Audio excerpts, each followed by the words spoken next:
Les États-Unis considèrent avoir le droit d'imposer leurs règles partout dans le monde. En 2014 et 2015, ce sont près de 15 milliards de dollars d'amendes qui ont été infligées à des entreprises françaises. Ce qui signifie que vous, moi, vos auditeurs, payent 3 à 4 milliards d'impôts en plus qui ne sont pas allés au Trésor français, qui sont allés au Trésor américain.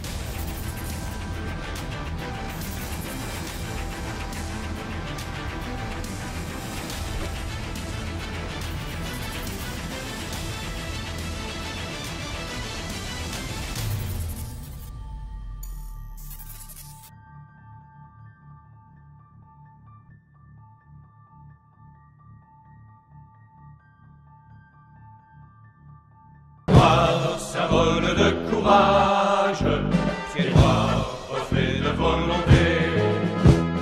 Toute confession, sans distinction, fils de pionnier. Pied droit, c'est notre seul bagage. Pied droit, voilà notre fierté. Rien ne pourra faire oublier notre passé.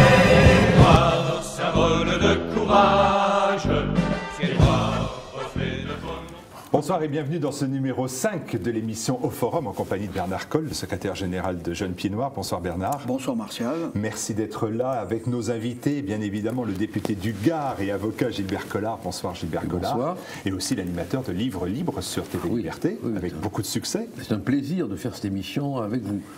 Et puis, notre second invité, c'est Claude Pauly. Bonsoir. Vous êtes le président de la Fédération nationale des rapatriés qui avait été créée par le général Jouot.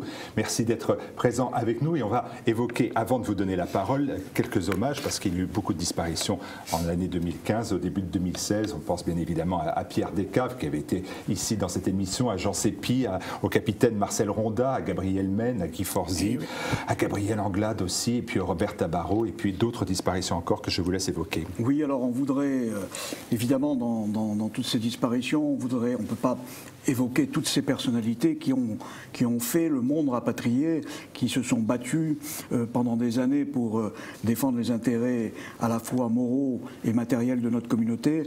Mais on voudrait mettre en avant un peu deux personnalités qui nous ont quittés récemment. Madame Jeannine Delahogue. Madame Jeannine Delahogue était née à Aïn-Témouchen. C'était un écrivain, surtout une créatrice d'associations rapatriées dans le monde mémoriel. Elle avait créé le Centre de documentation historique de l'Algérie, puis après une deuxième association Mémoire d'Afrique du Nord, qui a un très beau site internet sur lequel d'ailleurs on retrouve de nombreuses biographies de ceux qui ont fait l'Algérie française de 1830 à 1962. Alors elle était écrivain de talent et Martial, Mémoire écrite de elle a l'Algérie. fait deux ouvrages. Chez Maisonneuve et La Rose. Voilà, qui sont deux ouvrages de référence. Et Des chemins et des hommes. Voilà, Des chemins et des hommes. Là aussi, ce sont des biographies de pionniers de l'Algérie du Maroc et de la Tunisie. Et l'autre ouvrage retrace le côté littéraire avec tous les écrivains algérianistes des années 50 aux années 2000. Et puis aussi, bien évidemment, la carrière d'un grand officier, c'était le capitaine Guy Branca. Alors, l'autre volet, effectivement, des rapatriés, c'est le côté de l'armée d'Afrique. Vous savez que l'armée d'Afrique, c'était 175 000 pieds noirs, 230 000 Français musulmans, qui sont venus libérer la France en 1944-45 avec le débarquement de Provence. Alors, Guy Branca était né à Tiaret et il est décédé récemment à Orange, en France. C'est un Saint-Cyrien, une brillante carrière d'officier. Il avait fait la Tunisie, l'Indochine au premier rep. Il est en Algérie plusieurs fois blessé. Il participe au putsch d'Alger. Il est interné à Maison-Carrée, à Nogent, au Fort de l'Est, à la Santé, à Fresnes. Il est libéré, il rentre en Algérie et il rejoint le maquis de Loire-Nice, là où sera tué d'ailleurs le commandant Bazin.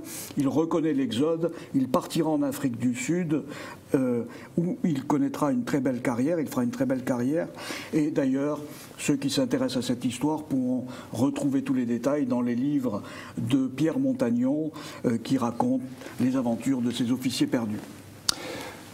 Merci pour ces hommages, c'est important. La mémoire, c'est important, nous le savons tous. Et notre invité maintenant, c'est Claude Poly, qui est donc, je le disais, le président de la Fédération nationale des rapatriés, la FNR, créée par le général Jouhaud. Claude Poly, vous êtes un jeune homme né en 1927, en Kabylie. Petite Kabylie. En petite Kabylie, des grands-parents et arrière-grands-parents qui avaient une ferme, la ferme Poly d'ailleurs, qui existe toujours, je crois. Elle existe toujours, oui. Depuis les années 1840-1850. C'est ça, oui, mon grand-père l'avait créé à ce moment-là. Et alors, votre cursus, c'est l'école, la faculté, celle du droit, à Alger. Alger, oui. Est-ce que vous avez... Comme quoi le droit mène à tout. N'est-ce pas? À condition d'en sortir. À condition d'en sortir. Est-ce que votre engagement militaire, enfin, si vous pouvez bien m'en parler un peu? Ah bien, mon engagement militaire, d'abord, c'est mon service militaire entre 52 et 54 au service normal. Et puis un rappel quelques années après, je dirais, qui a duré 8 mois. Au cours desquels j'ai effectué en Algérie. Alors là, j'étais dans la 532e DBFA, c'est-à-dire demi-brigade de fusiliers de l'air, et nous avons effectué les premières opérations héliportées. Je crois bien, avec des tout petits hélicoptères, les Sikorsky, qui contenaient 11 personnes. Ce qui fait que quand vous étiez le dernier sur le terrain et que les autres partaient, on avait toujours un petit peu l'angoisse. Voilà. J'ai donc fait ça pendant 8 mois, j'ai été blessé.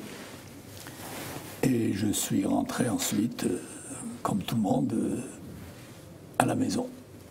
Oui, alors, mais 1960, c'est pas comme tout le monde. C'est le choix des barricades. Oui, effectivement. C'est le choix du putsch, c'est le choix de l'OAS. C'est pas comme tout le monde. Pourquoi ce choix? Et le choix parce que non, même d'abord, nous sommes toujours efforcés d'y croire, mais tout doucement, nous avons compris que les choses étaient déjà réglées par... quelqu'un que je ne citerai pas, et on a imaginé une action clandestine. L'OAS, c'était plus une espèce de dernière réaction de défense que quelque chose d'offensif. C'était pour manifester que nous n'étions pas d'accord, nous ne pouvions pas être d'accord. Alors, l'OAS, c'était ce qu'on appelait les Stronga pendant un certain temps, des bombes aux gens qui avaient, disons, une attitude qui ne nous convenait pas. Et puis une propagande parlée. Alors moi, j'étais la voix de l'Algérie française pendant un temps.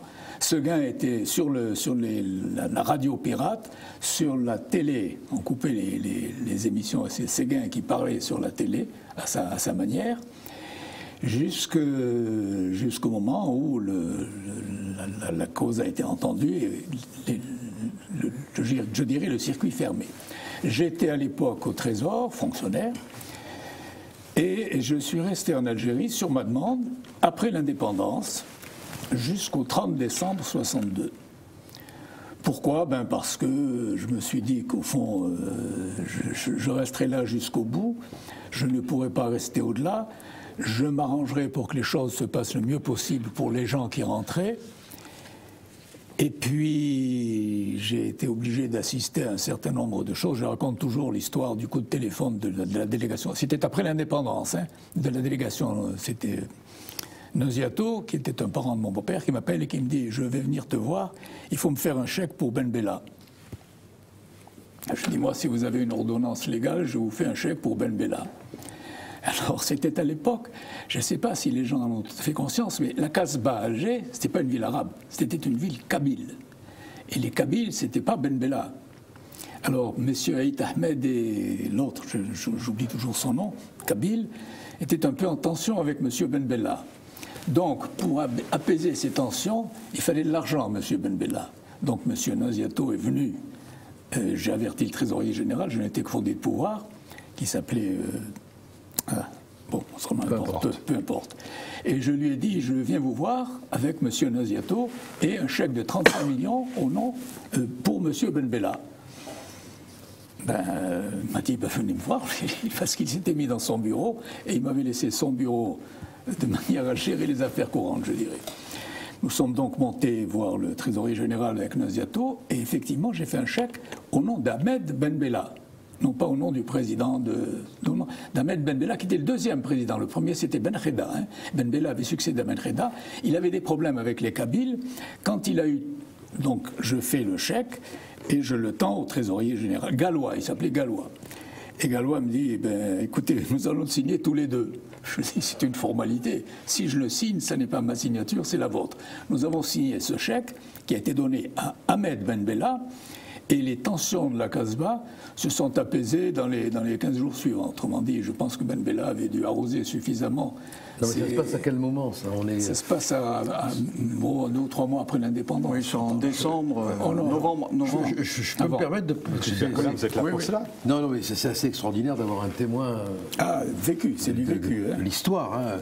Alors évidemment, pour nous, qui avons, grâce à la lointaineté de ces événements, le moyen de dire qu'on est jeune...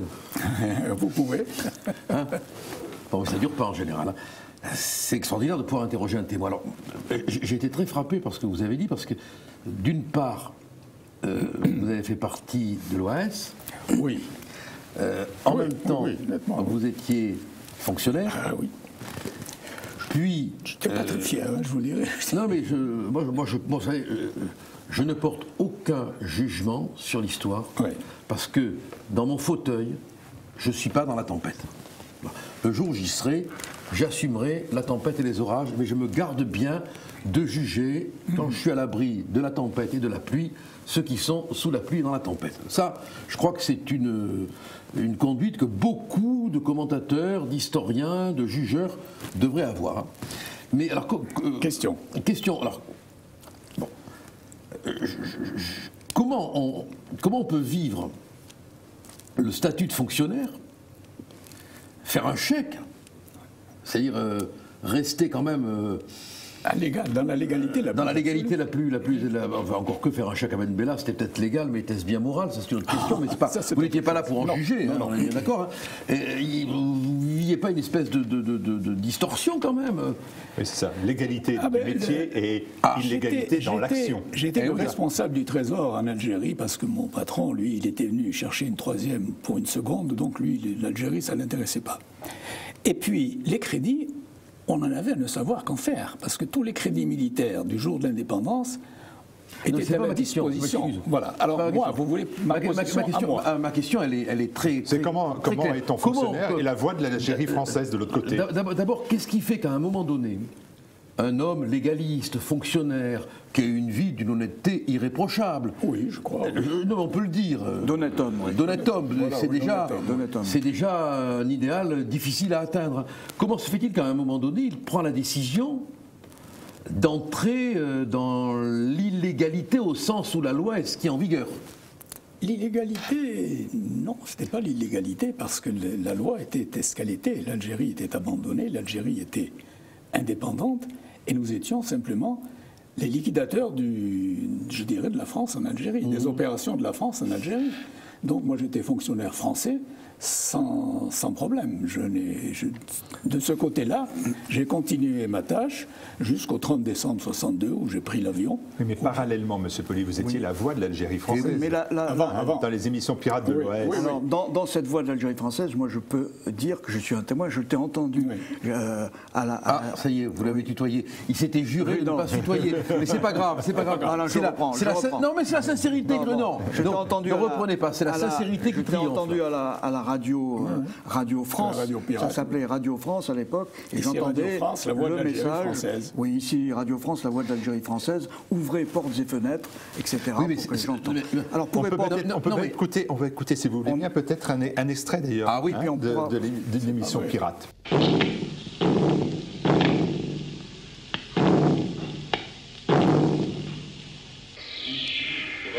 France, la voix de l'Algérie française. Est-ce vous parle? Ouvrez portes et fenêtres, portez la puissance de vos récepteurs au maximum.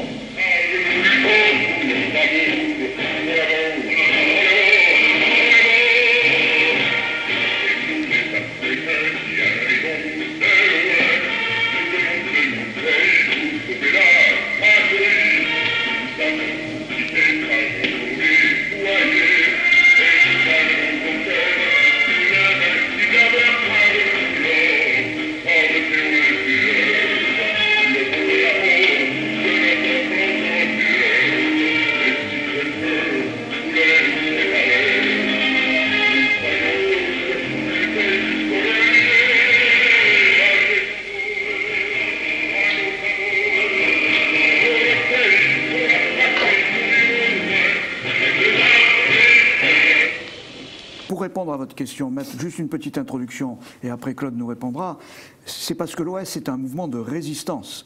Or, un mouvement de résistance ne fonctionne que s'il a des indicateurs, des informateurs qui restent dans la société civile, la société légale, et c'est grâce à tous ces informateurs qui étaient bien souvent dans les renseignements généraux, dans la police, dans l'armée, qui informaient les clandestins, que l'OS a pu, comme tout mouvement de résistance, fonctionner. Donc Claude était un peu, je pense, dans ce cas-là. Tu étais... Oui, il y a une échelle de valeur, c'est totalement différent. L'emploi que j'avais, c'était un emploi. Le reste, mon attitude et ce que je pensais, ce que je faisais, c'est ce à quoi je croyais, c'est-à-dire une espèce de continuité de l'Algérie telle que je l'avais connue. Et je subissais ou j'expédiais les affaires courantes comme fonctionnaire. Je n'avais pas l'impression, comme quand je suis rentré en métropole, d'avoir une mission, J'étais là pour expédier les affaires courantes et pas du tout pour donner une morale ou une moralité ou une justification à ce que je faisais.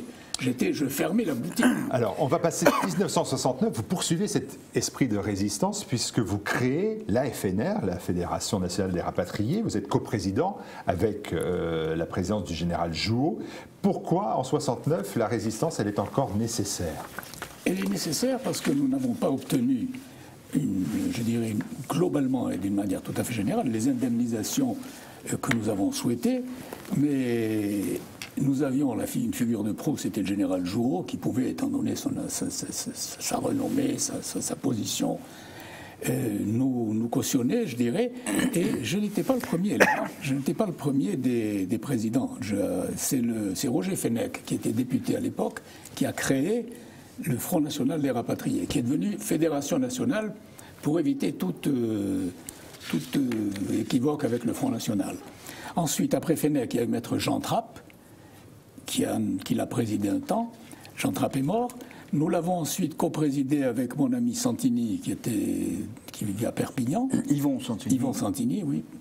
Et puis ensuite, je l'ai présidé moi-même après. Alors, nous avons créé ce mouvement pour continuer d'abord à faire vivre au moins d'une certaine manière ce que nous étions, les pieds noirs, je dirais, puisqu'on les appelle les pieds noirs, et puis essayer d'obtenir un certain nombre de compensations matérielles, mais surtout morales. Moi, je ne me suis pas attaché aux compensations matérielles, je vous dirais, bien que j'ai perdu un certain nombre de choses, mais surtout redonner une image de marque de ce qu'on appelait les pieds noirs, qui n'était pas toujours bien perçu en métropole. Il faut peut-être donner le cadre, l'ambiance de l'époque. On est en 63, les rapatriés sont accueillis sans accueil. Et là, je crois que Maître Collard, vous avez connu cette période-là. Moi, à l'époque, si les pieds noirs avaient été accueillis comme les migrants, les pieds noirs auraient pu être contents. Oui. Mais il faut dire, et moi j'en garde le souvenir, bien qu'à l'époque, je devais avoir 14 ou 15 ans, du très mauvais accueil qui avait été fait à Marseille notamment, aux pieds noirs. Et oui, j'ai eu la chance, dans le train, parce que je prends beaucoup le train, alors que j'étais installé, craintif à l'idée qu'on vienne m'insulter, comme c'est souvent le cas, de moins en moins du reste. Je vois arriver une dame qui me dit « Bonjour, Gilbert ». Bon, ma femme était à côté de moi et comme elle avait l'air très âgée, je n'étais pas inquiet. Et elle me dit... votre femme n'était pas jalouse, c'est ça? Ma femme n'était pas jalouse, elle n'avait aucun motif de l'être. Et moi, aucun motif d'inquiétude à l'idée que quelque chose aurait pu provoquer sa ire, comme on dit. Et elle me dit « Tu ne te rappelles pas de moi? J'ai tellement vieilli. » Et voilà, je suis la fille Bernabeu. Ah, Bernabeu, oui. J'ai Bernabeu, oui, mais je me rappelle. Elle me dit, ah là là, on se souvient, quand on est arrivé à Marseille, personne ne nous accueillait. Et on est venu chez vous, et vous nous avez hébergés. Bon, je ne le dis pas pour dire que cette dame vit, existe. Bon, j'ai donné son nom parce qu'elle m'a autorisé à le dire. Hein. Mais ça nous a permis de voir, si vous voulez, à travers l'histoire des Bernabeu, dans quelle misère, dans quelle solitude, dans quelle pauvreté, oui, les pieds noirs étaient relégués avec une indifférence politique. Même une hostilité de la part de Defer, c'était de l'hostilité. Oui, il voulait les jeter à la mer. Les jeter à la mer. Et donc, mais comme quoi, vous voyez, les socialistes, quand même, ont des solutions Parfois. tout à fait fascisantes, parfois. Et il faut bien situer effectivement ce contexte. La première loi rapatriée n'a pu être votée qu'après la mort de De Gaulle. La première loi rapatriée date de 1970. Et là, le combat des grandes associations comme le Front National des Rapatriés, à l'époque, ça a été aussi l'amnistie. Oui. Parce qu'il y avait des milliers de personnes en prison. Oui. Mais alors, vous savez, à mon avis... Le premier combat, d'ailleurs, a été l'amnistie. On dit un téléspectateur ou... Oui, très bien. Voilà, c'est là, on peut les termes là. Les téléspectateurs qui vont nous regarder vont dire qu'on passe à côté d'une question. On évoque l'OAS et on ne pose pas la question du procès fait à l'OAS. M'excuse, mais et c'est pas pour condamner, c'est pour avoir l'honnêteté de poser des questions. De poser des questions et d'avoir des réponses. Et d'avoir qui ne des sont réponses. pas toujours les mêmes. Chaque fois que j'évoque l'OAS avec des hommes ou des femmes qui n'ont pas connu cette période, ou qui ont été des militants de l'extrême gauche, j'entends dire qu'on avait affaire à des assassins, à des terroristes. Au moins. Non, les accusations sont très brutales. Tout à fait. Alors, qu'est-ce que vous pouvez dire? Ça m'intéresse vraiment d'avoir l'occasion de donner un peu la parole à la défense. Je voudrais quand même rappeler On est en pleine guerre civile, en fait. parmi les élus à Alger, premier collège, il y avait 2 communistes. Autrement dit, les gens d'Algérie n'étaient pas tous des gens de droite, des fascistes ou des fascisants. C'était un petit peuple.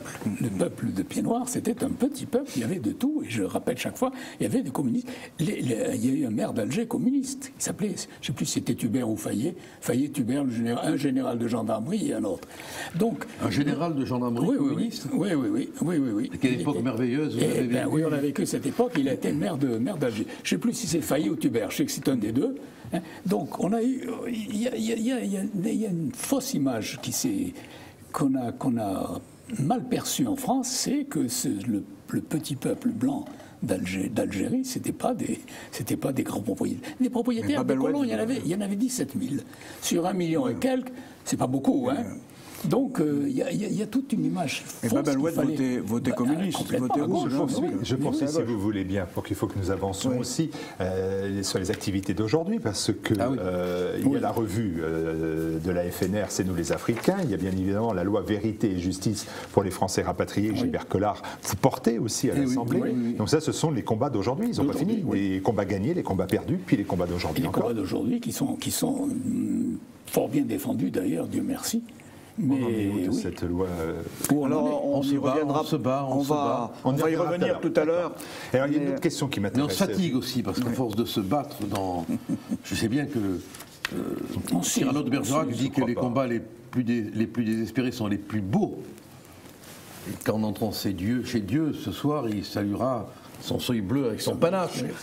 Mais à force de se battre à coups de panache, mais le général on désespère un peu d'obtenir gain de cause. Le général Jouot a fait un livre d'ailleurs qui s'appelle « La vie est un combat ». Oui. Et je crois que la personnalité même du général Jouot, et là Claude Poli est un témoin direct puisque tu l'as fréquenté. Claude, est-ce que vous regrettez votre vie au jour? Ah non, pas du tout.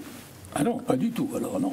Et ce général Jouot, alors c'est une carrière fulgurante quand même, puisque il a fait une très belle carrière, mais il a été dans les 4 putschistes, non. Il y avait Chasles, Salan, Jouot. Alors c'est un Oranais d'abord. Il est né à Boussefer. Oui, Boussefer. Il est né à Boussefer. Dans une famille d'instituteurs. Oui. Installé depuis 2 générations déjà en Algérie. Il est décédé en 1995. C'est aussi un Saint-Cyrien. Il a été officier d'aviation. Il a été décoré de la Légion d'honneur à 22 ans, je crois, pour une randonnée qu'il avait fait extraordinaire. Au travers du Sahara à l'époque héroïque de l'aviation. Oui. Et en 1939-45, il est fait prisonnier. Il s'évade en Algérie. Il revient en France dans l'armée de l'époque, fait plusieurs tentatives d'évasion vers la Grande-Bretagne, notamment avec Estienne d'Orve, qui malheureusement sera lui assassiné. Il est résistant ensuite dans le réseau Aura du général Frère, qui mourra en déportation, et il finira comme un des chefs de la résistance dans la région bordelaise. Donc c'est après, il va retourner en Indochine, il va connaître l'Algérie. Avec le général Salan, à ce moment-là. Avec le général Salan. Salan, oui. Et c'est là où, peut-être la première fois, tu l'as rencontré au moment du putsch. Oui, au moment du putsch, oui, Voilà. effectivement, oui. Donc, comment c'était, quel homme? Dites-nous, racontez-moi. Parce que moi, je crois que c'était un homme sincère. Physiquement, c'était un grand costaud, et puis c'était un homme sincère, qui y croyait et qui, profondément malheureux de ce qui se passait et de ce qu'il appréhendait d'ailleurs, parce que je crois qu'il a vite compris que c'était un combat désespéré. C'est ça, le problème, c'est ça. Moi, il y a une question qui me préoccupe beaucoup, et je la transpose dans l'époque de maintenant. Il y a des événements qui sont souterrainement, aujourd'hui, comme du temps où vous étiez en Algérie, souterrainement d'une violence dont on ressent les secousses sismiques, sur le plan social, sur le plan sécuritaire, sur le plan économique, sur le plan identitaire. Des violences ici? Des violences ici, oui. Mais vous les avez connues là-bas. Ah oui, et elles étaient à la fois visibles et, dans les premiers temps, je le crains, souterraines, non? Au départ, mais c'est une question de tempérament. Mais alors, la question que je voudrais vous poser, c'est comment, à partir de quel moment, vous avez appréhendé que la souterraineté de ces violences, de ces difficultés, allait conduire à un cataclysme pour les uns? Pour les uns, oui. Tout simplement quand on s'est aperçu que c'était désespéré. Et à quel moment on s'aperçoit au changement de politique du général de Gaulle? Voilà. Mais vous y avez cru jusque-là? À de Gaulle, eh bien moi j'y ai cru. On y a cru jusqu'à la fin, je crois. Moi, de Gaulle, c'était l'homme qui avait dit non au sens de l'histoire. C'était et qu'est-ce que j'ai entendu alors là? Mais vous n'arriviez pas. Je m'excuse de vous poser cette question. Oui. Évidemment, moi, je suis le témoin facile. J'ai pas vécu tout ça. Vous ne perceviez pas que le malheur allait emporter la porte de la maison? Une anecdote. Non, je crois Par pas. exemple, en 1961, la plupart, un certain nombre de pieds noirs commençaient à vendre leurs biens. Eh bien, 1961. En 1961, c'est-à-dire quasiment à la fin, eh bien, mon père, par exemple, a acheté un appartement en 1961, en nous disant qu'il ne croyait pas partir. À aucun moment donné, même en 1961, mais quand on représente la guerre d'Algérie, je crois qu'il y a eu une guerre militaire effectivement dans le Djebel, etc. Mais dans les grandes villes, on vivait comme ici. Ah oui, sans problème. Il n'y avait aucune insécurité à la fin, surtout en 60-61. Surtout en 61, on circulait partout, on allait à la plage, on prenait le métro, le tramway, le métro, etc. Mais je crois qu'on n'imagine pas que cette guerre larvée que vous décrivez n'a été violente qu'à partir du moment où De Gaulle a décidé de se débarrasser du boulet algérien par tous les moyens. Oui, et donc, et ça n'a été que début 62. On en parlera avec les événements du 26 mars, du 19 mars et du 26 mars. Mais auparavant, les gens vivaient comme ici. Avant de parler des événements 62, peut-être un dernier mot pour Claude Poli. Vous vouliez rajouter un mot? Oui, je voulais rajouter un mot, c'est que tout le monde y croyait. Quand De Gaulle est venu à Alger, en 58. Et il y avait autant d'Arabes que nous sur la place. Là. Ça, c'est le 13 mai 58. J'étais allé à j'étais pas à Alger. Ma femme m'a raconté. Il y avait tout le monde y croyait, tout le monde y a cru. C'était la fraternité. C'était la fraternité. Là, il y avait. Mais ma femme était étonnée, mon père avait vu ça aussi. C'était incroyable. Hein. Tout le monde y a cru. Comme quoi, il ne faut pas se fier aux apparences des événements de l'histoire. Voilà. Et ensuite, tout doucement, la situation a dégénéré. Et manifestement, De Gaulle avait dans l'idée de se débarrasser de l'Algérie. Il aimait ni les Arabes, ni les Juifs, ni les pieds noirs. Avec ça, on était servis. Oui, d'ailleurs, De Gaulle a dit à un moment donné au journaliste Tournou, à propos du général Jouhaud, ce n'est pas un Français comme nous, c'est un pied noir. Il faut le faire. Général d'armée aérienne, qui finit inspecteur général de l'armée de l'air, décoré de la Grande Croix de la Légion d'honneur. Ce n'est pas un Français pour De Gaulle, c'était un pied noir. Qu'est-ce que ça veut dire exactement dans son esprit? Simplement qu'il voulait se débarrasser de cette population qui ne l'intéressait pas et de ce pays qui ne l'intéressait pas. On va poursuivre avec cette fois-ci l'actualité historique. Symbole de courage, 50 ans, c'était le printemps sanglant algérien de 1962, avec bien évidemment 2 dates à retenir, le 19 mars et le 26 mars. Le 19 mars, là j'ai le journal L'Aurore, cessez-le-feu, aujourd'hui à midi, De Gaulle a annoncé pour avril un référendum, Alger, accablement puis tumulte, Oran, colère et manifestations dans les rues. Dans ces 2 villes, des cours martiales sont instituées. Voilà, ça c'est la une de L'Aurore, qui est le journal de droite, le journal de droite un journal l'époque, plutôt Algérie française. Voilà, qui était plutôt Algérie française, et qui est un journal qui a été honorable toute sa vie. Alors ce 19 mars 62, rappelez-moi le contexte. Moi je n'étais pas, je n'avais même pas, j'avais quelques mois.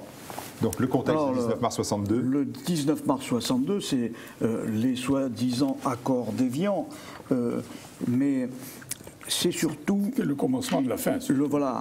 Le changement de politique, un changement radical de politique de l'État français et du général de Gaulle, où l'allié devient le FLN, l'allié de l'armée française devient le FLN, et non plus l'adversaire. L'armée française devient l'allié du FLN. Et où l'armée française devient l'allié du FLN. Tout ceci a été largement expliqué, notamment par Maurice Sallet dans son livre L'Algérie d'Évian. C'est un plan concerté qui a été suivi, qui a été défini par Alain Perfit. D'ailleurs, on en avait déjà parlé dans les précédentes émissions. L'objectif étant de se débarrasser le plus vite possible du boulet algérien, car tout est écrit dans la presse de l'époque. Si on prend par exemple la conférence du général de Gaulle du 29 décembre 1961, voilà ce que le général de Gaulle dit dans la conférence du 29 décembre 1961. D'une façon ou d'une autre, le problème algérien sera réglé en 1962. Donc en fait, il y avait quasiment un accord. C'est des promesses, il les tenait à l'époque. Voilà, donc celle-là, il n'a pas tenu les autres, mais celle-là, il l'a tenu.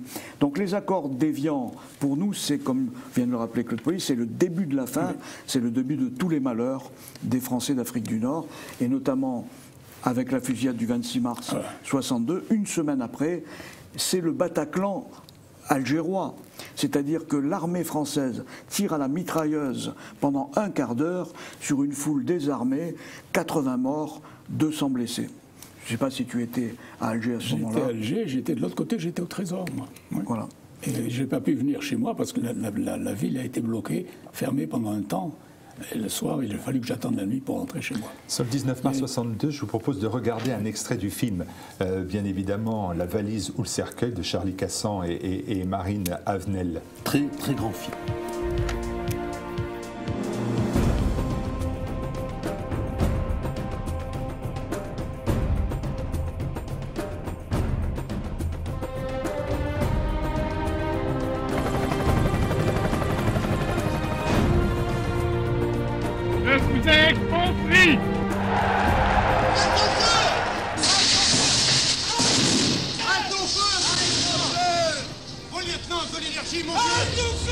C'était la fin de leur foi en la France.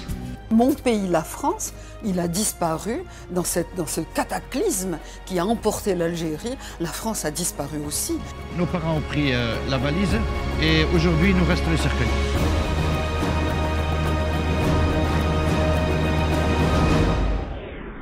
Quand on dit la valise, on est parti avec une valise. Je donnais la date du 19 mars 1962. Il y a une autre date, bien évidemment, c'est le 26 mars 1962. Là aussi, rappel du contexte. Alors, rappel du contexte, tout simplement une manifestation populaire algéroise va au secours de Bab el-Oued, donc un quartier populaire d'Alger qui est bouclé par l'armée, qui est complètement encerclé par l'armée. Juste, j'étais au Trésor, on m'a appelé, je suis monté sur le toit et j'ai vu des avions tirer, passer et tirer sur Bab el-Oued. Je les ai vus, moi. Je les ai vus.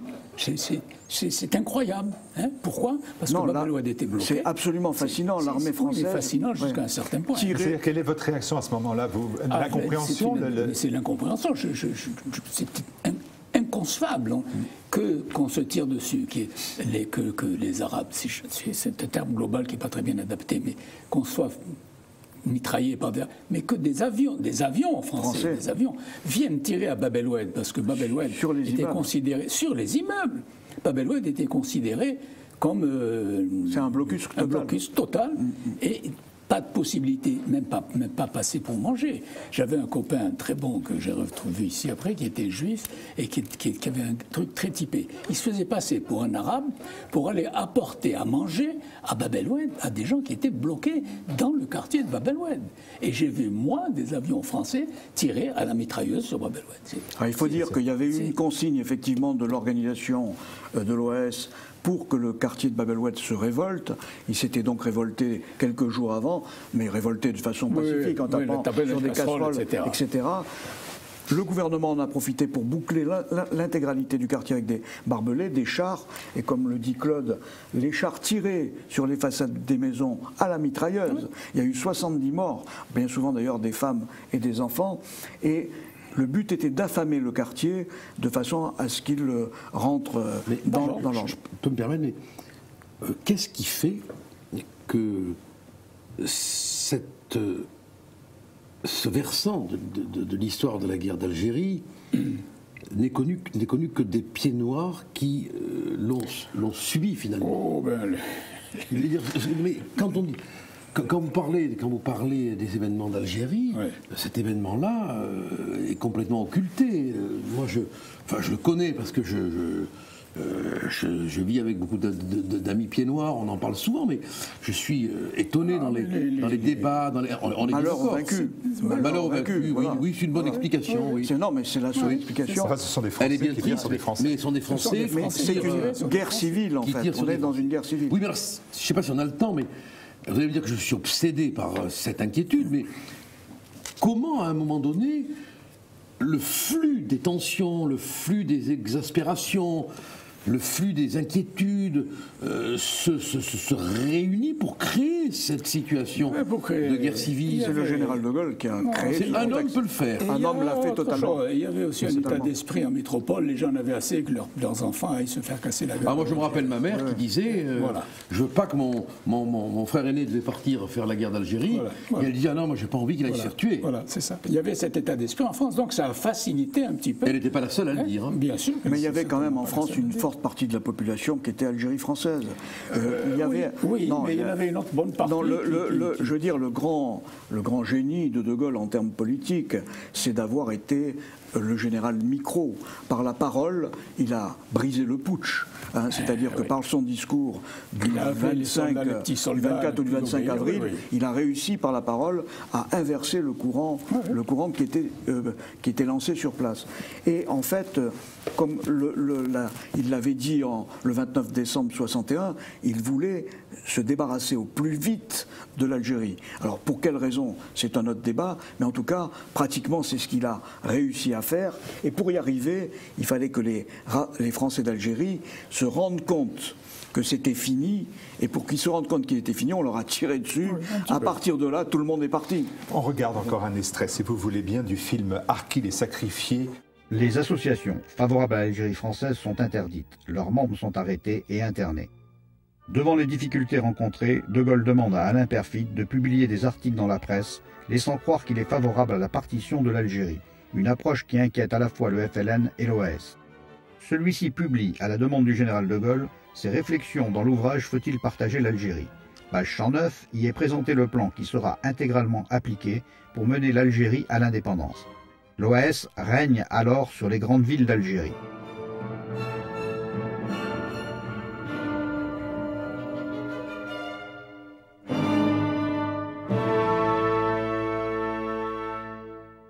Les accords du 19 mars 1962 n'ont pour objet que de donner une apparence de légalité juridique à ce plan. Le gouvernement français devient publiquement l'allié du FLN et va l'aider à éliminer lui-même tous ses adversaires.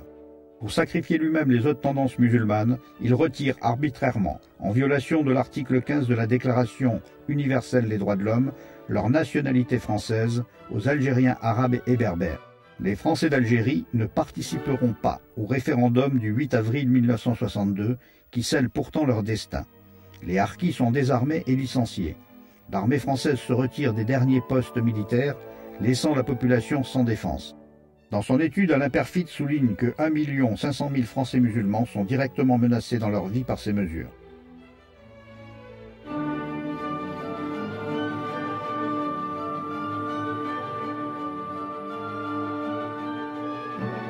Des garanties sont données aux harkis. Des mesures les incitent à rester sur place, logement gratuit, prime de départ. Dès le 19 mars, les premiers massacres ont lieu, comme celui des harkis de Jean-Pierre Chevènement, alors officier SAS à Saint-Denis-du-Sigue, en Oranie.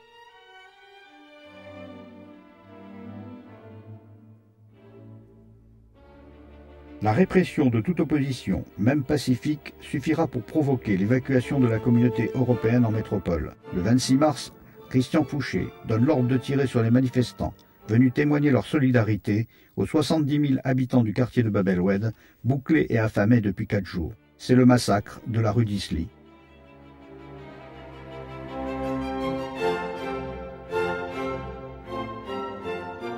La répression s'abat sur Oran et la tentative d'un maquis Algérie française dans l'Ouarsenis avec les harkis du Bachaga Boualem échoue.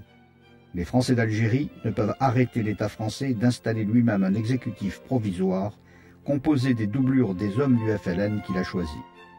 La métropole approuve les accords d'Évian par référendum, un référendum dont ont été exclus les Français d'Algérie. Des Français d'Algérie qui comprennent que tout est perdu, c'est l'exode général, le FLN peut établir sa dictature.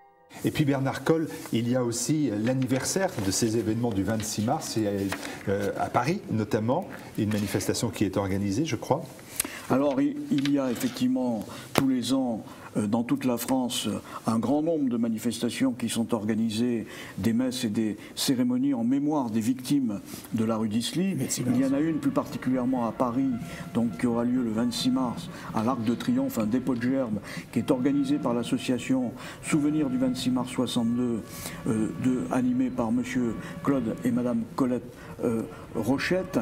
Et donc vous pouvez contacter monsieur Claude Rochette et madame Colette Rochette pour participer à cette rencontre souvenir à l'Arc de Triomphe le 26 mars prochain à 17h en haut des Champs-Élysées, le rassemblement. Et puisqu'on parle de manifestation, tout le monde peut venir. Tout le monde peut venir. Et là, au contraire. Il n'y a pas d'exclusive politique. Oh non, pas du tout. Pas du tout. Donc, autre date anniversaire, celle de la mort du colonel Bastien Thierry, et là aussi toujours une manifestation en souvenir. Alors le 11 mars 63, c'est-à-dire bien après l'indépendance de l'Algérie, le colonel Bastien Thierry, le dernier fusillé de France, a été père de 3 enfants, 3 fillettes, a été fusillé simplement parce qu'il a tenu un langage de chef d'État à De Gaulle lors de son procès, en mettant l'accent sur les crimes, on allait presque dire, non pas crime de guerre, mais crime de paix, parce que c'était la paix, et surtout crime contre l'humanité, dont le 26 mars est un des exemples, mais le pire, c'est aussi le massacre des harkis, le massacre programmé des harkis, où il y a eu probablement entre 30 000, 100 000, 150 000 harkis massacrés. Qu'on a désarmé d'abord, massacrés ensuite. Si vous voulez, sur la question des harkis, Bastien Thierry, on peut discuter de la légitimité de son acte, du régicide.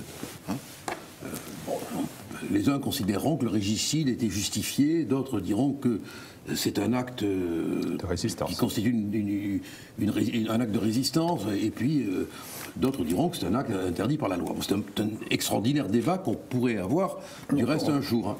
Je crois du reste que la fille de Bastien Thierry a écrit un très beau livre. Oui, il y a plusieurs. Alors c'est Agnès Bastien Thierry qui a écrit un livre sur son père. Oui, je l'ai lu il y a quelques années. Oui. S'il y a un livre qu'il faut lire pour comprendre et être ému, c'est bien ce livre. C'est très beau. Tout à fait, c'est un très beau livre. Les harkis, c'est un crime contre l'humanité qu'on a commis. Tout à fait. Il faut être clair.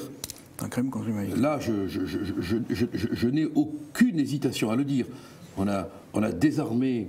On les a désarmés, oui. Ces hommes, des soldats. En sachant pertinemment ce qu'allait leur arriver. En sachant qu'ils allaient périr, on les a laissés entre les mains de leurs bourreaux et on est demeuré immobile. Non-assistance volontaire à peuple en danger. Donc un jour viendra où l'histoire fera son travail et où les condamnations seront, à mon avis, prononcées. Moralement, oui. Alors, effectivement, on est...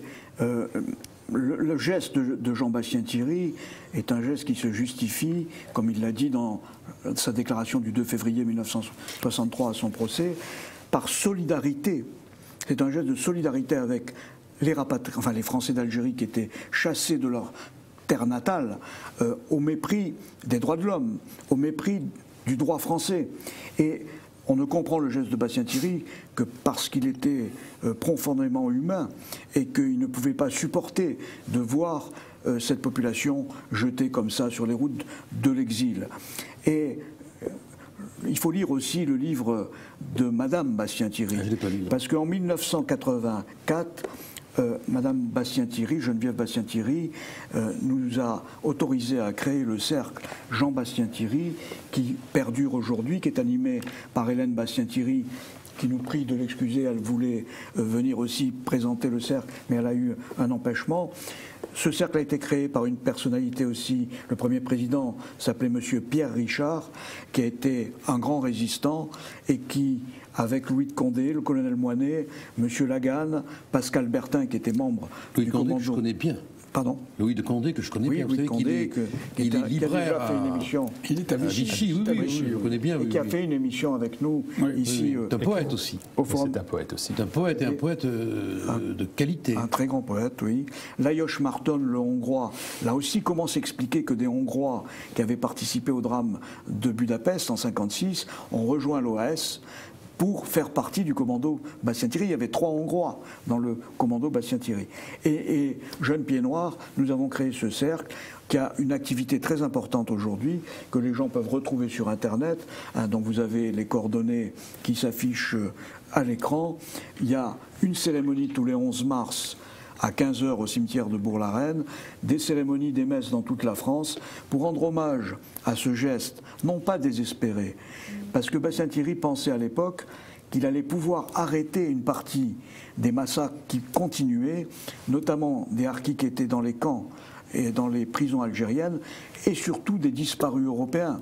Il y avait encore dans les prisons algériennes des milliers de disparus algériens, et on sait qu'ils étaient vivants. On savait à l'époque qu'ils étaient vivants. Le problème historique, c'est que, quel que soit l'effort d'honnêteté que l'on fasse, on ne pourra jamais entrer dans la tête de l'homme qui agit et qui a en tumulte toute la masse des souffrances dont il a connaissance et que nous ignorons. Et que nous ignorerons toujours. Maintenant, le débat, j'aimerais bien l'avoir parce que moi, je reste légaliste. Je reste légaliste. C'est-à-dire que l'attentat contre un chef d'État, si je devais le plaider, je trouverais toutes sortes d'explications humaines, tout à fait recevables, qui, à mon avis, du reste, auraient dû arrêter l'exécution capitale. Normalement, oui. Normalement, voilà. Normalement, oui. Mais je reste légaliste. Jusqu'au bout, je serai légaliste. Mais maître, en fait, c'est Bastien-Thierry qui était dans la légalité. C'est De Gaulle qui était dans l'illégalité parce qu'il violait la Constitution. Non, mais là c'est un... Non, mais l'article 1er de la Constitution, le chef de l'État est garant de l'intégrité du territoire national. Je vais vous couper.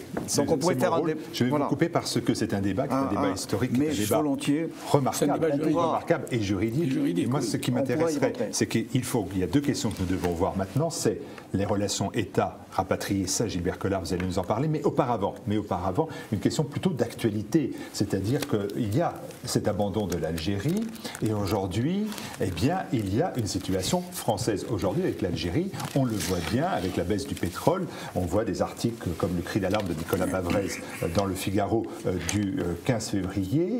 Il y a la menace d'une arrivée massive d'Algériens fuyant leur pauvreté, comme les Libyens l'ont fait, sur les côtes méditerranéennes. Est-ce que ça, c'est quelque chose d'actualité, Gilbert Collard? Ah oui, mais alors, écoutez, ça c'est... moi je suis... oui, vous faites bien d'évoquer ce problème, parce que c'est un problème qui risque de se poser d'une manière urgente. Parce qu'ils considèrent presque normal de venir ici, maintenant, c'est ça. Je me mets, moi, dans l'esprit de ces Algériens. Moi, je suis Algérien. Hein, de ces gens qui sont en Algérie maintenant, qui occupent l'Algérie maintenant, ils doivent trouver normal d'aller en France. Ça va pas bien, alors on va en France. Oui. Voilà.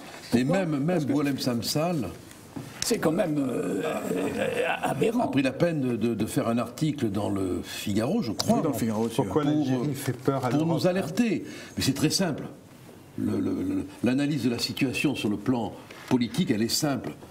Le pouvoir en place est un pouvoir complètement corrompu, parlez en Algérie ou en France? Moi, il y a la Franc-Afrique et la Franc-Algérie. S'il y avait une compétition, je ne sais pas qui gagnerait. Disons que la corruption n'est pas la même. Il y a des, voilà, pas le même type de corruption. Il y a des vêtements de corruption qui changent selon la géographie, la pratique politique, etc. Le régime est complètement corrompu, complètement militaire. Bouteflika est à bout, si j'ose dire. On ne sait même plus s'il est encore réellement au pouvoir. L'Algérie vit, le peuple, de subventions financées par le pétrole, et on sait que les fluctuations du cours du pétrole font qu'ils ont pour 2 ans de manne. De réserve, oui. De réserve. À l'expiration de ce délai, les frères musulmans, les intégristes, avec lesquels le pouvoir a négocié, vont reprendre de l'espace. Ils sont là en attente du moment. Et quand on va avoir, alors pour le coup je reviens à ce que je disais tout à l'heure, la conjonction de tous ces événements qui pour l'instant sont souterrains, on va avoir une explosion terrifiante qui va provoquer vers la France des flots de gens qu'on appellera encore des migrants. Mais ils vont considérer ça comme normal, la France. Mais ils vont, ne serait-ce du reste parce que... la France a fait beaucoup pour l'Algérie, mais la barrière de la langue. Voilà. Et puis il y a des accords quand même, et puis il y a beaucoup de franco-algériens, et puis il y a beaucoup d'Algériens qui ont de la famille en France, donc beaucoup. Et là encore, on sait... On a dit aux Algériens que la France était coupable aussi. Oui, bien sûr. Donc c'est normal qu'on rembourse. Mais ce qui est fascinant, on ne sait plus quel mot trouver, ce qui est consternant, c'est de voir que tous les vulcanologues de la politique nous disent attention, ça va exploser là-bas, et qu'on est là, comme d'habitude, les bras ballants sans prendre aucune mesure, aucune décision. Là, c'est inquiétant. Maître, bien souvent, on nous reproche de ressasser cette histoire de la guerre d'Algérie, mais là on est dans une conséquence directe. Ah bon, on est bien d'accord. Ah mais ça je vous l'accorde volontiers. Et il faut bien voir que dès décembre 62, à la demande des industriels français, l'État français faisait rentrer en France 300 000 travailleurs algériens, alors qu'on avait sans leur famille, 300 000 travailleurs algériens pour les industries françaises. Et il faut voir que toutes les grandes industries qui étaient en Algérie, les multinationales, ont toutes été intégralement indemnisées dès 63. Ce ne sont que les petites entreprises locales qui ont été indemnisées beaucoup plus tard. Ça, c'était à la demande du patronat français. Et à l'époque, il y avait 200 000 chômeurs seulement en France. On était en plein dans les 30 glorieuses. L'arrivée du million de pieds noirs a boosté totalement l'économie française au niveau du bâtiment, etc. Donc ça a été un appel. Et c'était dans les accords. Les accords qui ont été signés grâce au référendum qui a été voté en Algérie le 8... Non, mais quand vous faites le lien entre tout ce que vous dites et maintenant... Oui. Mais où est le lien? Eh bien, le lien, c'est que tout a été fait selon le processus qui a été mis en place à l'époque. Le général de Gaulle a négocié toute une série d'accords avec l'Algérie dont on a les plaquettes aux journaux officiels, dans lequel tout ceci était programmé. Et donc cette arrivée massive d'Algériens faisait partie déjà des accords de la Franc-Algérie. Je vous passe de l'argent en sous-main du pétrole algérien qui est venu alimenter les caisses des partis politiques avec Elf, avec tout le réseau des compagnies pétrolières françaises qui ont exploité le pétrole saharien jusqu'en 1974, tout en étant exactement comme si l'Algérie était française. C'est-à-dire que la manne pétrolière, à l'époque, allait surtout dans les caisses de la France. Mais en quoi cette historique que vous venez de faire, qui est très vrai, explique-t-il que lorsque l'Algérie va exploser, il y ait cette vague de migrants qui arrivera. Il y aura des familles d'accueil. Vous voulez dire qu'on a installé les courants migratoires, les autoroutes migratoires. Mais c'est-à-dire que vous avez en France peut-être 2 à 3, 5 millions de Franco-Algériens, et c'est tout à fait humain quand leurs familles arriveront ici, mais on ne peut pas reprocher à ces braves gens de fuir un pays qui est une catastrophe, et de chercher en France ce qu'ils auraient pu trouver en Algérie française. Parce que si nous étions restés effectivement à l'époque de l'Algérie avec la manne du pétrole gérée par la France et par l'ensemble de l'élite franco-algérienne de l'époque, nous n'aurions pas le phénomène migratoire qui est arrivé aujourd'hui. C'est quasiment certain, puisque l'industrie... C'est quand même un petit peu inquiétant. La population... Quand nous sommes partis d'Algérie, il y avait à peu près 9 millions. Le problème, c'est qu'il y en a 30 millions maintenant. Oui, tout à fait. Voilà. Donc, il s'est passé quelque chose, et le refuge pour ces gens-là, il y a eu tellement de relations entre la France et l'Algérie. On est un peu imbriqués encore avec l'Algérie. Alors, le refuge de tous ces gens-là, si ça ne va pas en Algérie, eh bien, on va aller en France. Il y en a déjà 5 millions, il y en aura quelques-uns de plus. C'est tout à fait compréhensible. Parce que c'est compréhensible de la part de tous ces gens. Dans le France, ils vont en France. On apprend encore le français en Algérie. On a réouvert toute une série d'écoles françaises. Il y a des liens. Les premières discussions que j'avais quand j'étais ici à Sciences Po, où on disait les 3 pays d'Afrique du Nord. Non, il n'y avait pas 3 pays en Afrique du Nord. Il y avait 2 pays, le Maroc et la Tunisie, qui étaient des pays gérés, qui étaient des pays sous mandat, qui avaient leur administration. Et il y avait des départements français gérés à la française, avec un petit problème de citoyenneté, de nationalité. Sans la citoyenneté, c'était pas très clair, parce qu'il y avait un statut que les Juifs ont complètement abandonné et ont été intégrés complètement à la société française, alors que chez les musulmans, il y a eu toujours cette espèce de blocage qui a fait qu'ils n'ont pas pu être intégrés comme on aurait pu l'espérer. Seulement, il y a quand même toute une série de relations entre la France et l'Algérie on est parents. On n'est pas parents par le sang, on est parents, on est alliés, nous sommes alliés.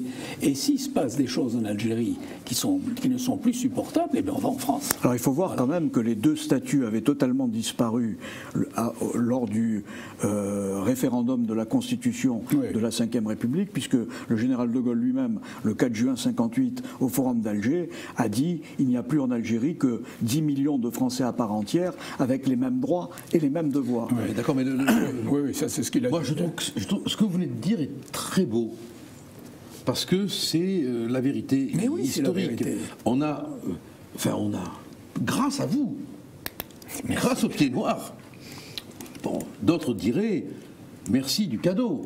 Grâce aux pieds noirs, on a des liens avec l'Algérie. Oui, c'est vrai, c'est bien de le reconnaître, c'est bien de le reconnaître. Oui, c'est vrai. Je crois que c'est honnête de le reconnaître. Et ça fait un peu la leçon à tous ceux qui traitent les pieds noirs de racistes, avec une bêtise inouïe. Comment. Mais ces liens existants, cette mécanique de l'histoire existante, qu'est-ce qu'on va faire si la France, épuisée, qui a déjà reçu des migrants qui n'ont pas avec elle. Et là, si la chose arrive, se posera la question de la responsabilité des choix. La France, qu'est-ce qu'elle fera quand ces Algériens taperont à la porte de la vieille patrie. Et de la vieille patrie, oui. En rappelant qu'ils penseront qu'ils ont des droits et que nous avons des devoirs. Et qu'est-ce qu'on fera à ce moment-là quand nous dirons c'est complet? Vous avez peut-être une idée de ce que vous feriez dans oui, mais de toute manière, nous, on aurait rétabli depuis très longtemps les frontières. Donc on n'aurait pas... Je veux dire que... on ne va pas entrer dans un débat qui n'est pas l'objet de la réunion, mais... C'est juste une piste. Mais que Calais ait pu exister est en soi une atteinte à l'État de droit.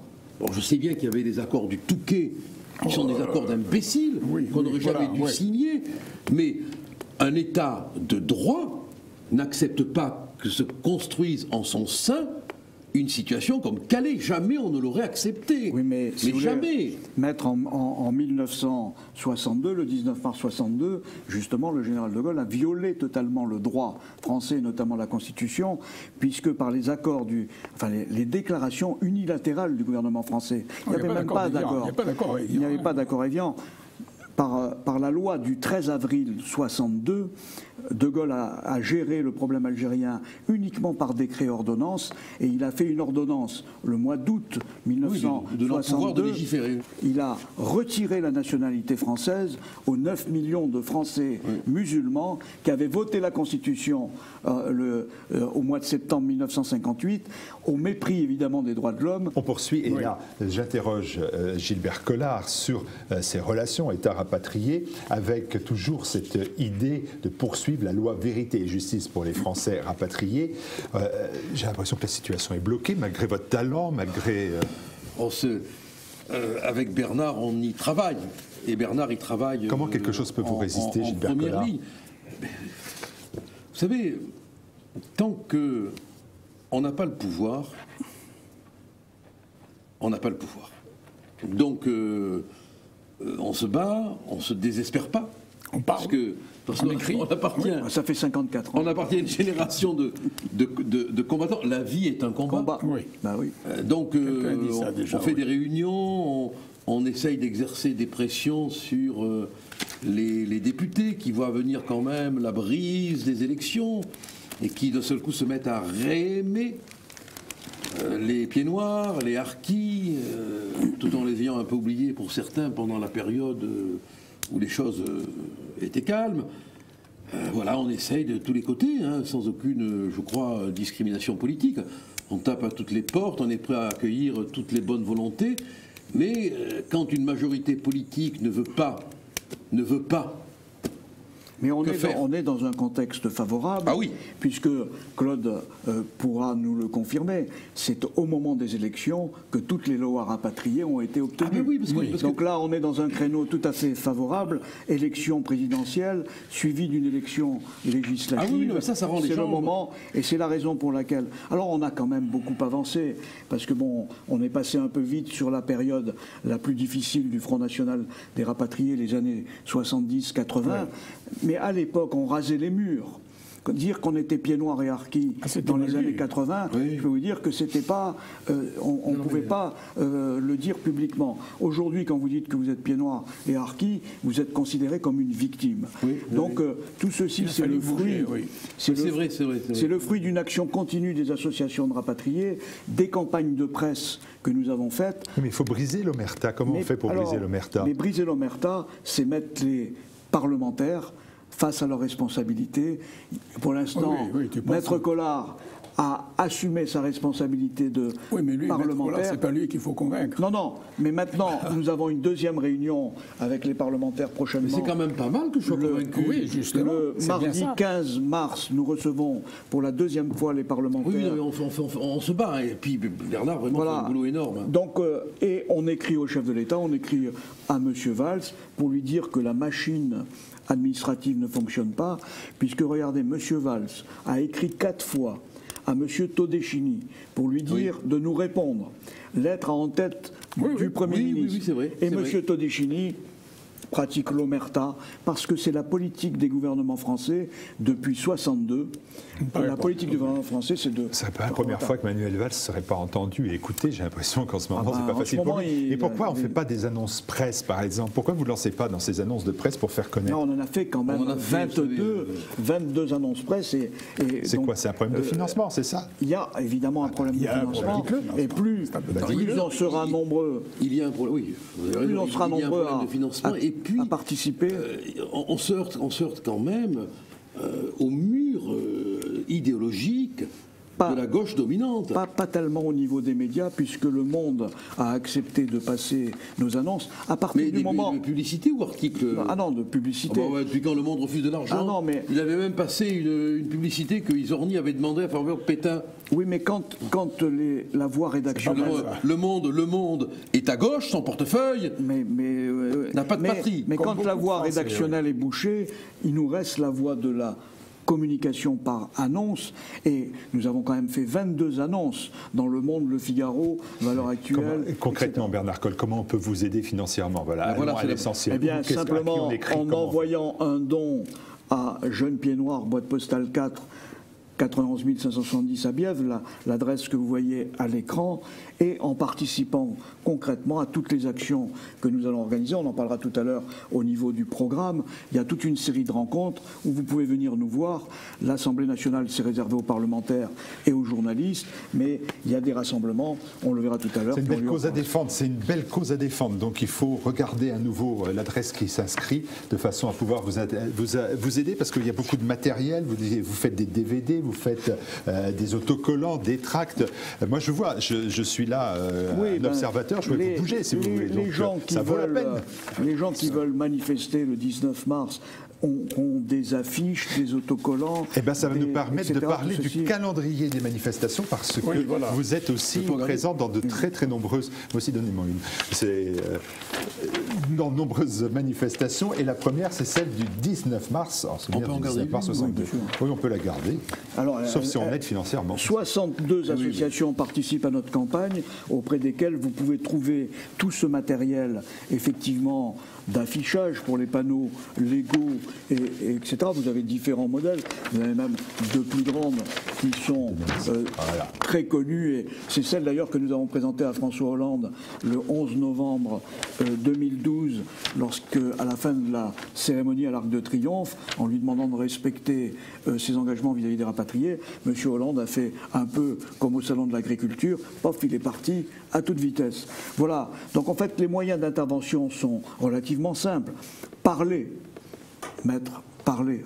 Enfin, vous parlez, mais que les Français vous imitent et parlent et disent la vérité. Allez, donc, le calendrier, 19 mars. Une manifestation à Rivesaltes. Alors, les harkis. Ça vaut le coup d'y aller. Évidemment, les harkis sont très mécontents de la présentation qui est faite au musée harki de Rivesaltes, où on a falsifié le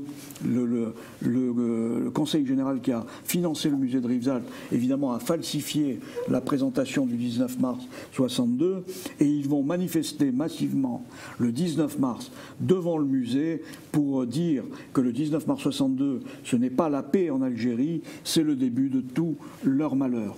Donc là, vous avez les coordonnées à l'écran pour contacter les harkis de Rivesaltes et participer à cet événement.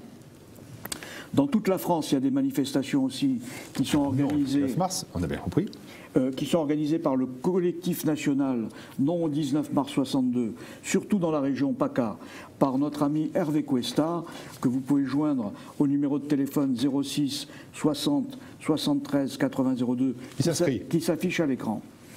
Le 1er mai... Un beau pèlerinage, alors là, avec des milliers de participants, hein, c'est splendide. Alors avant le 1er mai, on a rappelé tout à l'heure la cérémonie du 26 mars à Paris, en mémoire des victimes de la rue d'Isly. Le 1er mai, toujours organisé par nos amis Claude Rochette et Colette Rochette, Notre-Dame d'Afrique, pas d'erreur, à Théoul, grand pèlerinage, dont vous pouvez voir quelques images à l'écran. Superbe pèlerinage, il y a plusieurs milliers d'Algérois qui viennent assister à cette manifestation. Vous avez les coordonnées aussi à l'écran. Et il y a le pèlerinage de Santa Cruz à Nîmes. Et pour les Oranais, à Nîmes, moi j'y suis chaque année à Nîmes. Il y a des milliers, 30 000, 20 000, 30 000 personnes. C'est bientôt il y aura plus de monde pour les Oranais et pour les Algérois. Ah non mais vraiment il faut que les gens viennent. Hein. C'est un moment de foi et d'amour. Et de convivialité aussi. Alors là, vous venez à Nîmes? Alors on va essayer d'y être, on y a été souvent, mais... essayez de venir. Si on peut, on y viendra. Oui, et ça après va, Nîmes, après Nîmes, eh bien, on part directement le 9 et le 10 juillet prochain pour le 38e Salon du Livre, des Arts, de la Culture et de la Mémoire des Français d'AFN. Et c'est à Antibes. Alors là, il faut soutenir cette action très importante qui est reprise par notre ami Roger Libourel avec l'amicale des Pieds Noirs d'Antibes. Il y aura plus de 2000 participants. Ce sera un hommage aux sculpteurs Paul Belmondo, André Grec, prix de Rome 1936, et aussi au sculpteur Paul Landowski, qui n'était pas pied noir, mais qui a fait le monument aux morts d'Alger, sur lequel était gravé le nom de son fils, né à Alger, mort pendant le débarquement de Provence en 1944, noms qui ont été effacés, et le monument est actuellement chapé par une chape de ciment par l'État algérien. Donc soutenez l'association des Pieds Noirs d'Antibes, venez rencontrer les artistes, les écrivains, les associations, et notre amie la marraine Marthe Villalonga, puisqu'elle sera marraine de la manifestation cette année. Il y aura aussi notre ami Jean-Pierre Storac, que vous allez recevoir prochainement, qui présentera le film Le Bled de Jean Renoir. Ce sera un très bel événement. Parfait, 24-25 septembre. Oh oui, vous nous faites toute l'année 2016. Hein. Alors le 24-25 septembre, parlons-en tout de suite, parce qu'il faut que les gens soient informés. On repart à 7. Grande réunion à 7, vous voyez, on reste toujours dans votre région, la région sud. Là, le président du cercle algérianiste de 7, Jean-Paul Palissé, dont vous voyez le numéro de téléphone s'afficher à l'écran, organise 2 journées en hommage aux harkis, à l'occasion de la journée officielle nationale hommage aux harkis. Venez nombreux, il y aura là aussi une très belle cérémonie avec mise d'une plaque. Il y aura une plaque en hommage aux harkis qui sera mise par le sénateur-maire sur le monument aux morts de la ville de Sète.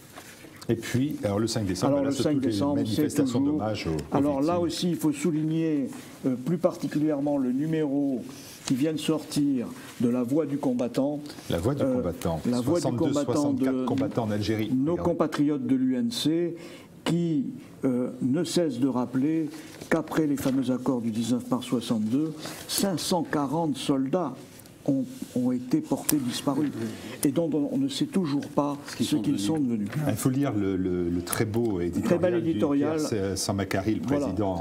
Très bel éditorial du mort pour la France, c'est une guerre sans nom. C'est un très bel éditorial. Tout à fait. On poursuit encore. 5 décembre, on a arrêté l'année 2016. Vous ne faites pas l'année 2017 ? Non, pour l'instant, on va s'arrêter là. Alors, on va parler des nouveautés, que ce sont les livres, les DVD, les CD. En livre, déjà, eh bien, un superbe livre, là, Alger d'hier et de toujours. Photographie de Jean-Pierre Storin vient de parler, d'Alain Vircondelet. Voilà, alors je crois que Maître Collard va recevoir prochainement. Nous allons avoir le plaisir de le recevoir et peut-être de les recevoir dans l'émission Livre libre ou Alors on reparlera de cet ouvrage qui a l'air très beau, que j'ai découvert. Alors il est très émouvant cet ouvrage parce que il traverse les conflits par la beauté de la vie quotidienne. Avec de nombreuses photos. Avec des photos qui sont belles à faire pleurer. Des photos de Jean-Pierre Storac qui sont magnifiques. Des photos qu'on aimerait avoir encadrées dans la mémoire. Et alors là, ce qui m'a surpris, je regardais, c'est le cœur de la basilique. Dans le cœur de la basilique, c'est marqué Notre-Dame d'Afrique. Pour nous et pour les musulmans. Oui, c'est alors j'ai appris en feuilletant ce livre que la statue de Jeanne d'Arc qui était à Alger, je crois, elle a été transportée à vos couleurs. D'accord. Comme d'ailleurs beaucoup de monuments d'Algérie qui ont trouvé refuge ici dans les. Mais on devrait aller fleurir la statue de Jeanne d'Arc à vos couleurs. Non mais c'est fait par les associations locales. Faites ça le 1er mai. Ah ben oui, je suis un petit peu en difficulté. Alors signalons aussi que chez cet éditeur, il y a le livre Pieds Noirs, les Bernets de l'Histoire. Chez l'éditeur, c'est les éditions de l'Archipel, un très beau livre qui raconte le drame de l'Exode au travers d'une douzaine de témoignages. Le livre d'Alain Vircondelet, c'est aussi aux éditions de l'Archipel, j'ai oublié de le préciser. Les revues Pieds Noirs d'hier et d'aujourd'hui, le magazine culturel et de loisirs des Français d'Afrique du Nord et de leurs amis. En 62, l'Europe ne voulait pas des Français d'Algérie. Ce magazine rappelle d'ailleurs ce que vous évoquiez tout à l'heure, la fameuse... Ah ben oui, voilà la phrase de fer, que les Pieds Noirs aillent se réadapter ailleurs. Donc voilà, tous ces magazines, évidemment, contribuent à la sauvegarde de notre mémoire. Alors, ce sont tous des magazines de qualité. Ce ne sont pas des petites feuilles de chou. Non, c'est fait avec sérieux, c'est toujours bien écrit, il n'y a pas de faute. La fameuse Écho de l'Oranie aussi. Et aussi l'Écho de l'Oranie, qui est un magazine dont on parle souvent, mais qui est un magazine d'excellente qualité, de nos amis, le président Jean-Claude Simon, qui fait partie aussi, comme toutes ces associations, de la campagne Vérité et Justice pour les Français Français rapatriés, de façon à... Alors, il y a même des recettes de cuisine. Obtenir ragoût aux haricots verts marga, petite brioche algérienne. Là, les arts, dans les arts, la cuisine est un art. Alors, est-ce que vous avez fini sur les revues La Voix du combattant, consacrée aux 540 militaires disparus, voilà, c'est fait. Et aussi la revue Conflit, qui est une revue de géopolitique. Cette fois-ci, vous le voyez à l'écran, la revue dirigée par Pascal Gauchon, qui traite plus spécifiquement des problèmes de l'Afrique noire et de la Franc-Afrique, avec toutes les conséquences actuelles aussi de cette décolonisation ratée des années 60. Et puis bien évidemment, il faut aller continuellement sur la page Internet Jeune Pied Noir. Si je ne fais pas la pub, vous ne la ferez pas. Vous retrouverez toutes ces informations. Il est complètement désintéressé. Vous retrouverez toutes ces informations avec les coordonnées du Front National des Rapatriés, de toutes les associations que nous avons citées, sur le site de Jeune Pied Noir. Vous tapez simplement Jeune Pied Noir dans Google et vous arrivez directement sur la page d'accueil. Merci messieurs, merci Bernard Colle, merci Claude Poli d'être venu jusqu'à cette émission au Forum. D'avoir assisté et d'avoir constaté qu'il y a encore pas mal de gens qui s'intéressent à notre problème, je vous dire. Gilbert Collard, vous ne quittez plus TV Liberté, on vous revoit très prochainement. C'est ma liberté. Parfait. Eh bien écoutez, on est heureux d'être à cette liberté avec vous. Merci beaucoup, Martial. Symbole de courage, pied noir, reflet de volonté. Toute confession, sans distinction, fils de pionnier. Pied noir, c'est notre seul bagage. Pied noir, voilà notre fierté. Rien ne pourra faire oublier notre passé. Noir, symbole de courage.